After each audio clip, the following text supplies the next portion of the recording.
siang, kami berada di UPTD PPRD Provinsi Bali Kabupaten Buleleng. Kami dari Repertoire Balayani mengucapkan Om Swastiastu.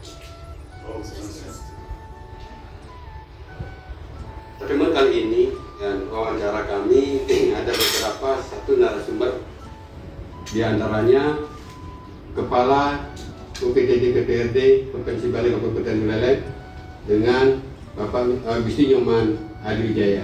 Selamat siang Pak Nyoman. Selamat siang. Kedua narasumber kami adalah Bapak Nyoman Aryawan, Kader Presiden Polres Buleleng. Selamat siang Pak Nyoman. Iya, selamat siang, selamat pagi Pak. Dan tak kalah juga ikut cantik ini karena Yani ya, beliau bertugas di Jasa Raja Perwakilan Singaraja. Selamat siang Bu Erna. Saya panggil Bu Erna aja ya, biar lebih akrab Bu Erna ya. Nah, adapun kali ini wawancara kami bahwa PPRD UPTD PPRD Kabupaten Buleleng bekerjasama dengan Polres Buleleng maupun Jasa Raja. Jadi dari target-target yang ditentukan oleh Provinsi Bali terkait penghapusan pajak ini, kami akan berbincang langsung dengan narasumber kami, dengan Kepala UPTD PPRD Kabupaten Buleleng. Pak, selamat siang Pak. Selamat siang. Jadi ada pertanyaan-pertanyaan kami Pak, sesuai dengan Pergub 43 bahwa perpanjangan penghapusan pajak bunga dan pajak ini diperpanjang sampai 29 Desember. Nah, apa kiat-kiat yang Pak lakukan dan dilakukan di Kabupaten Buleleng untuk mencapai target ini Pak? Tapi sebelumnya Pak, perkenalkan diri dulu Pak, ada Pak. Sebelumnya kami memperkenalkan diri. Nama kami Gusti Nyoman Adiwijaya, Kepala UPTD PPRD Provinsi Bali di Kabupaten Buleleng.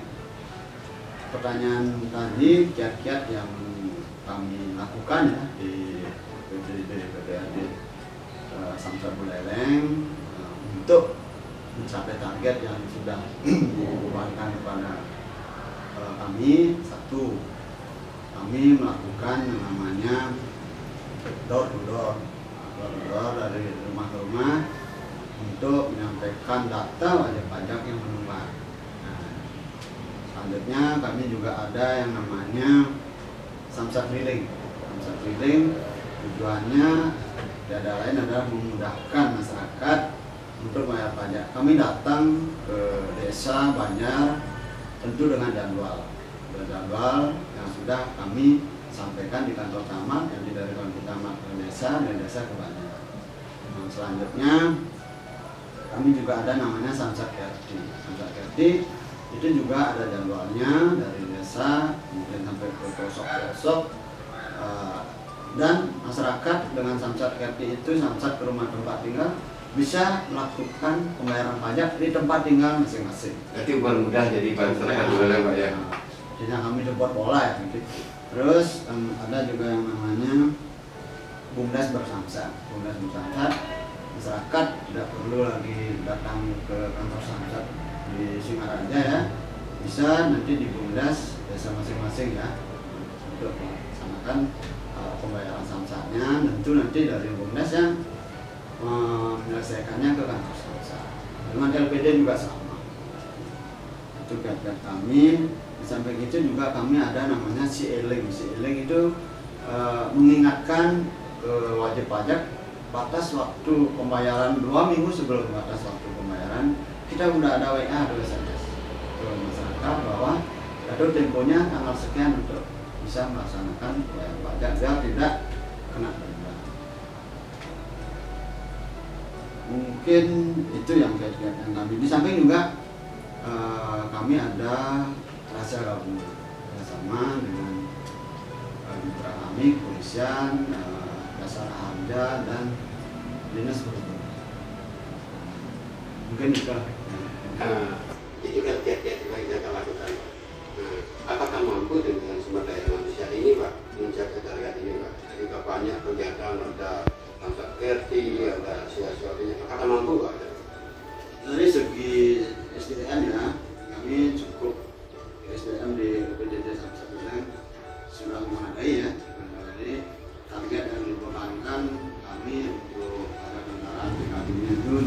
1996. Dan sampai kemarin tanggal 13 ya, 13 sudah di 83,9%. Luar biasa Pak, itu Pak. Tepuk tangan Pak. Nah sekarang saya bersama Bapak Nyaman Haryawan Pak, Kanit Regional Polres Buleleng. Selamat siang Pak Nyaman. Ini selamat siang. Jadi jujur begitu pesatnya dengan adanya dari April ini, jadi kinerja di partai ini luar biasa Pak. Jadi memakan waktu dan segala sesuatu. Nah gimana Pak mengatur daripada proses administrasi daripada orang yang nyamsat dari awal sampai akhir Pak? Bagaimana? Silakan Pak Iman. Terima kasih untuk waktunya. Sebelumnya mungkin dia memperkenalkan diri. Siap. Selamat siang, Nyaman Haryawan. Dan sekarang dipercaya sebagai Kadek Region Polres Buleleng. Nah, Kadek Region tugasnya sih sesuai dengan unitnya Pak, registrasi dan identifikasi. Untuk pergub ini kami juga pastinya mendukung Pak, mendukung untuk bisa memaksimalkan pendapatan daerah melalui pajak kendaraan yang tentunya tidak terlepas dari administrasi persyaratan juga. Untuk pembayaran pajak saat ini sudah sangat mudah, cukup bawa KTP asli, STNK asli, bahkan sekarang ada program drive-thru yang ditugaskan juga anggota di sana 1 orang, itu tidak mencapai 2 menit Pak, kurang dari 2 menit bukti pajaknya sudah keluar. Jadi sangat-sangat membantu dan pada prinsipnya sih yang penting KTP dan STNK sudah sesuai. Sangat mudah, tidak usah menggunakan map dan lain sebagainya, tinggal serahkan KTP dan STNK sudah bisa melakukan pembayaran pajak. Jadi sangat memudahkan dengan adanya program-program terbaru ini Pak ya. Betul. Untuk drive-thru sekarang menjadi idaman masyarakat, karena masyarakat sangat-sangat terbantu, banyak mengapresiasi kegiatan ini. Karena untuk administrasi terkait selain itu contohnya ganti STNK, ganti STNK pun sekarang sudah sangat mudah juga, tinggal datang ke loket, mengisi formulir, ambil lakukan gesekan perangkat nomor mesin, berjalan kurang lebih mungkin 20-30 menit STNK sudah bisa dicetak. Yang mungkin terkendala di plat kalau ada antrean saja di TNKB, karena perlu menggunakan mesin, menggunakan tenaga, harus dicatat dulu di dalam register. Ya itu mungkin yang kalau memang tidak ramai itu juga cepat, kalau tidak sampai membutuhkan kita waktu 10 menit sudah selesai. Berarti sudah semuanya didirikan sesuai dengan fungsi masing-masing Pak? Gitu, kami sudah bagi juga, setiap harinya juga sudah kami bagi, karena kita ada beberapa gerai Pak, seperti yang dijelaskan tadi, ada libur tambahan, kami juga tempatkan personil di sana. Terus di Jepule kami juga tempatkan personil di sana, di Serit kami juga tempatkan personil di sana. Kalau ada samsat keliling lagi, kalau tidak salah biasanya kalau tidak Senin, Selasa dan Jumat ada jadwalnya, sudah terpampang dalam medsos juga ya, di Sipoleng itu juga kita tempatkan 1 anggota. Kebetulan kami anggota di sini ada 16 orang dan sampai saat ini untuk SDM masih mumpuni Pak. Nah, kalau ada nantinya Pak persyaratan kata di sini boleh nama di luar daripada wilayah Buleleng, apa yang langkah-langkah Kalau balik nama di luar wilayah Buleleng, sedangkan pemilik barunya orang Buleleng ya Pak. Iya. Yang dilakukan adalah mutasi Pak. Mutasi ya? kendaraan itu dicabut dulu berkasnya di samsat asal untuk dimutasikan di samsat yang dituju yaitu Buleleng. Nah di sini dikatakan sebagai mutasi masuk. Di sana mutasi keluar, di sini mutasi masuk. Persyaratannya mudah Pak. Kendaraannya juga tidak usah harus dibawa ke sana. Jadi yang perlu dibawa ke sana adalah BPKB asli, STNK asli, KTP asli, kwitansi jual beli, dan terakhir cek fisik, cek nomor mesin. Itu bisa dilakukan di samsat Buleleng. Hasilnya saja yang dibawa ke sana. Ini juga, ini kan ada kerjasama dengan para dealer juga Pak. Kadang ya prosesnya itu ya, tapi sekarang udah mulai bagus, dulu agak lama terus.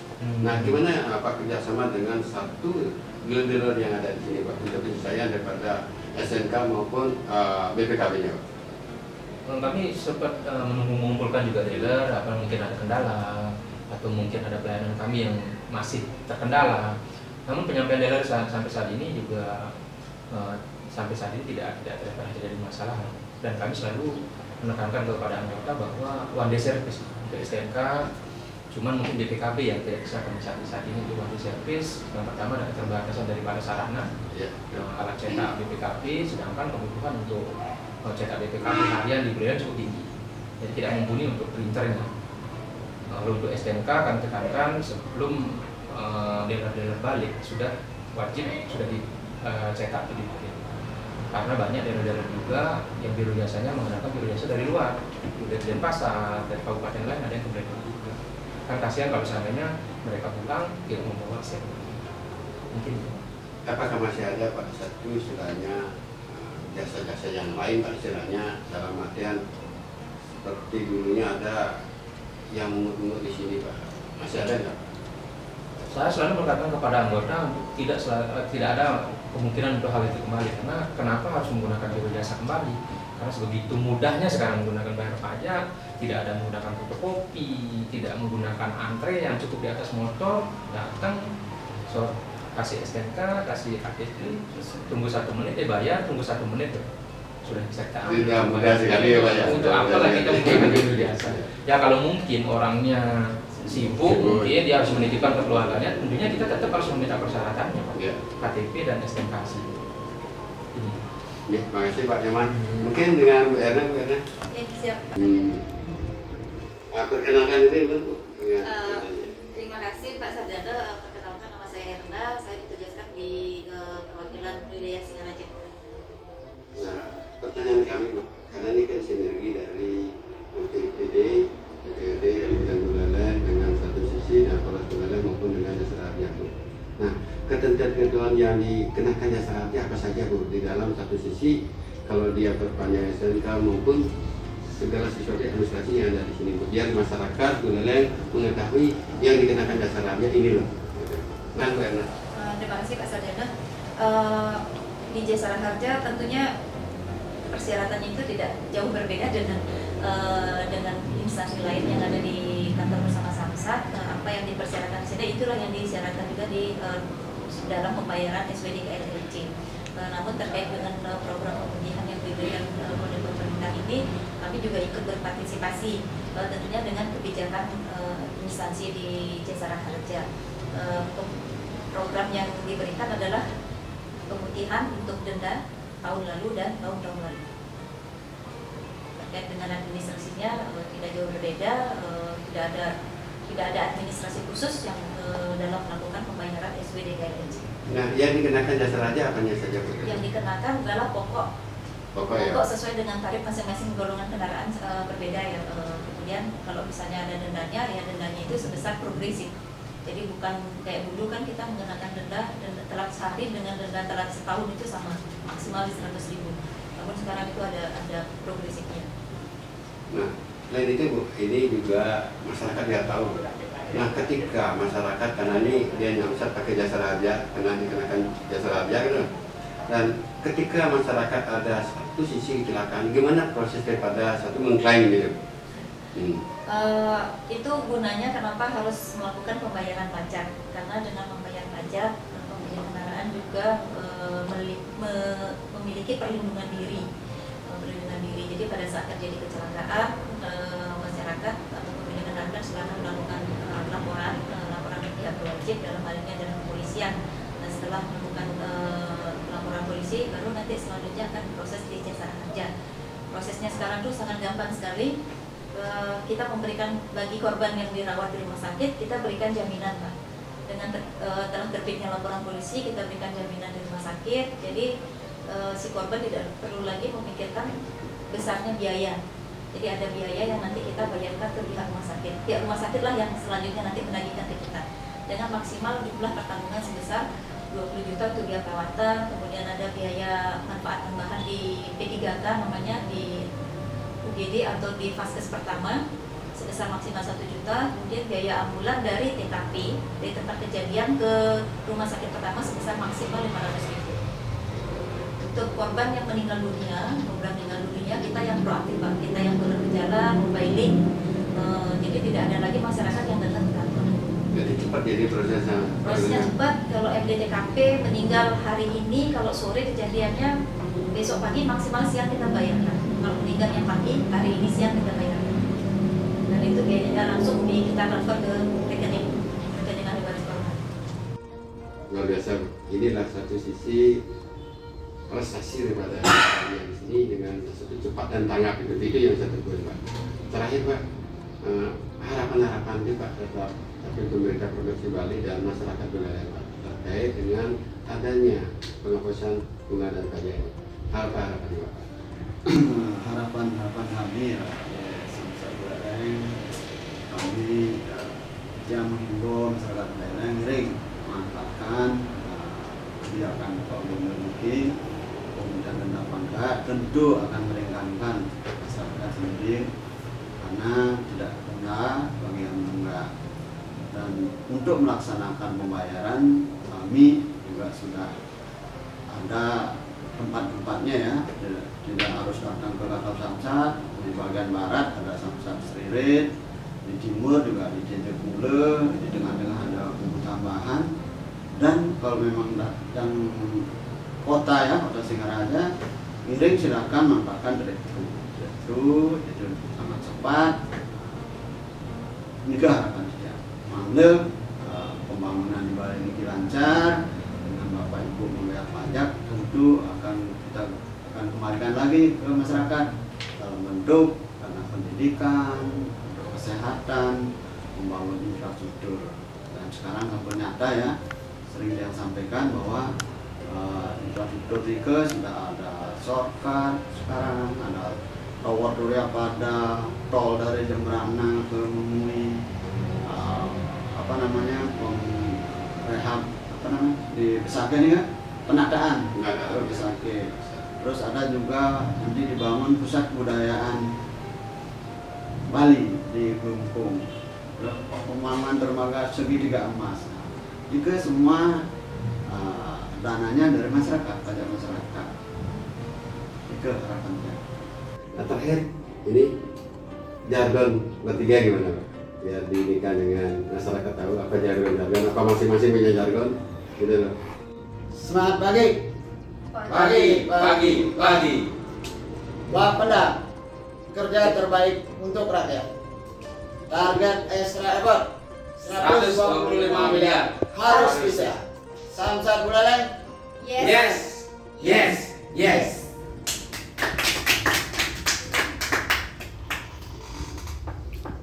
Terima kasih Pak Gusti Nyoman Adi Jaya, Pak Nyoman Aryawan, dan Ibu Ernayati bahwa hari ini sudah meluangkan waktunya Ibu untuk satu sumber wawancara dengan media kami. Semoga bisa ketemu di lain kesempatan untuk satu sisi memberikan edukasi terhadap masyarakat Buleleng agar apa yang menjadi target daripada UPT DPPD Kabupaten Buleleng menjadi satu acuan baik dari pemerintah daerah maupun pusat gitu ya.